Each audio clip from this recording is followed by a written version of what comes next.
কাছে জিজ্ঞাসা করেছিল বা অনেকেরই কোশ্চেন থাকে যে ডেকোপেস করার পরে এই জগটাকে আমি আর ধুতে পারবো কিনা বা এটাকে কিভাবে আমি ক্লিন করব, পানি রাখতে পারবো কিনা। তো এটা আমি ধুতে পারবো, এটা দিয়ে আমি ফোম ওয়াশ করতে পারবো। চলেন আপনাদের সাথে শেয়ার করি কিভাবে এটা ওয়াশ করবেন। এই যে এখানে একটু হ্যান্ড ওয়াশ নিয়ে নিয়েছি।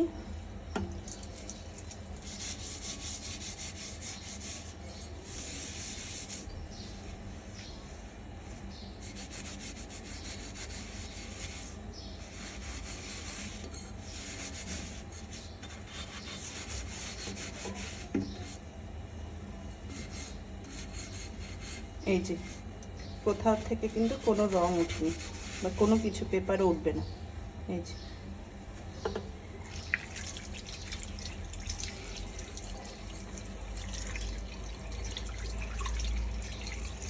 এভাবে ধুয়ে মুছে আপনারা ক্লিন করে রাখতে পারবেন।